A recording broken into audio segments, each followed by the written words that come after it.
ओम श्री गणेशाय नमः। श्री शिव महापुराणे पंचमायां संहितायां अथ एकोनचत्वारिंशो अध्याय। हिंदी अनुवाद। शौनक जी ने कहा, सगर के 60,000 वीर महाबली पराक्रमी पुत्र किस प्रकार हुए, इस कथा को कहिए। सूत जी ने कहा, राजा सगर की तपस्या से पवित्र 2 पत्नियां थीं। उन्होंने अपनी तपस्या से महर्षि और को प्रसन्न किया था, तब उन्होंने वर दिया। उनमें से एक ने शीघ्रता से 60,000 पुत्र मांगे और दूसरी ने वंश को चलाने वाला एक पुत्र मांगा। तब उसने घर आकर अनेक पुत्र बीजों से युक्त एक थैली को पैदा किया। उसे खाली करने पर उसमें से वे बालक निकले। अध्यायों ने उन्हें क्रमश पाला। वे घी से भरे हुए घड़ों में रखे गए थे।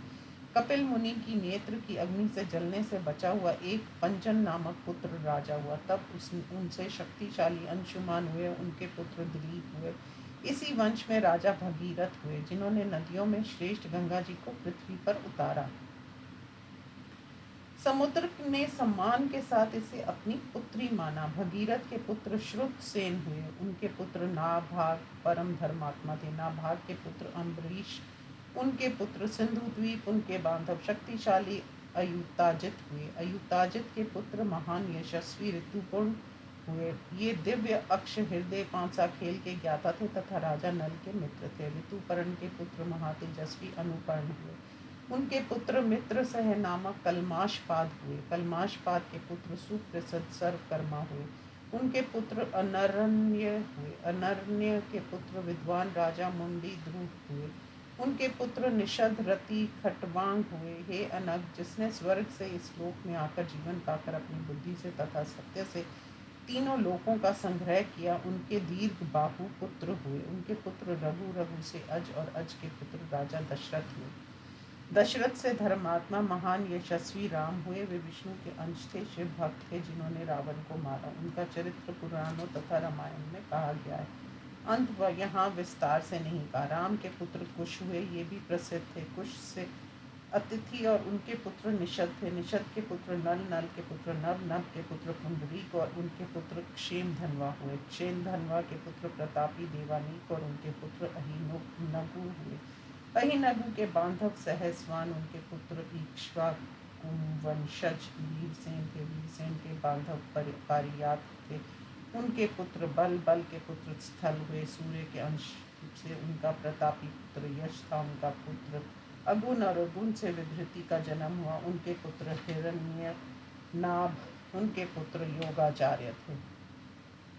ये आत्म विद्या कुशल महर्षि जैमिनी के शिष्य थे। कौशल्य याज्ञवल्क्य ने राजा योगाचार्य से हृदय ग्रंथि का छेदन करने वाले अध्यात्म योग को पाया था। उनके पुत्र पुष्य, पुष्य के ध्रुव, ध्रुव का अग्निवर्ण और उनके पुत्र का नाम शीघ्र था। शीघ्र का पुत्र मरुत, उनका पुत्र योग सिद्ध नामक हुआ।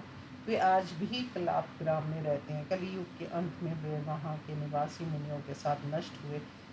ये सूर्यवंश का विशेष करके पुनः उद्धार करेंगे। उनका पुत्र पृथुश्रुत, उनका पुत्र संधि, उनका पुत्र अमरशन और उनका पुत्र मरुतवान था। उनका पुत्र विश्वस का प्रसेनजित, उनका पुत्र तक्षक और उनके पुत्र बृहदबल हुए। ये बीते हुए इक्ष्वाकुंज वंशीय राजा कहे गए। अब उनके आगामी धर्मात्मा वंशजों के नाम सुनिए। बृहदबल का पुत्र बृहद्रन होगा, उनका पुत्र उनप्रिया होगा, उनका पुत्र वत्सवृद, उनका पुत्र प्रतिव्योमन, उनका पुत्र सेनापति भानुदिवाक होगा, उनका पुत्र महावीर सहदेव होगा, उनका पुत्र बृहदश्व, उनका पुत्र भानुमान, भानुमान का पुत्र प्रतीकाशव, उनका पुत्र राजाओं में श्रेष्ठ होगा। हे ब्राह्मणों, उनका पुत्र मरुदेव, उनका पुत्र सुनक्षत्र, उनका पुत्र पुष्कर और उनका पुत्र अंतरिक्ष होगा।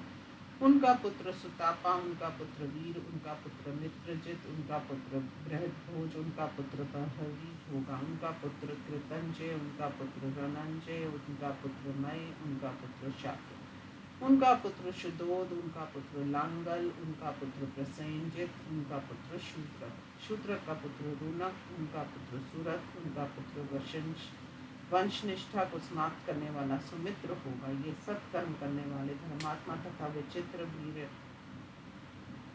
वाले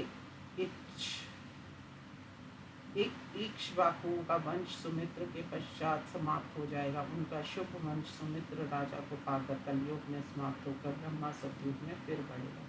ये वैवस्वत मनवंतर में अत्यंत दानशील इक्ष्वाकु वंश में उत्पन्न राजाओं का विशेष वर्णन कर दिया है। आदित्य विवस्वान तथा प्रजा का पालन पोषण करने वाले श्राद्ध देव की सृष्टि का वर्णन कर दिया। सूर्य वंश की इस सृष्टि को पढ़ने सुनने वाला मनुष्य प्रजावान होकर सुख भोगकर सायुज्य मुक्ति को प्राप्त कर लेता है। इस प्रकार श्री शिव महापुराण में वैवस्वत वंशोद्भवराज वर्णन नामक 39वां अध्याय समाप्त। ओम नमः शिवाय।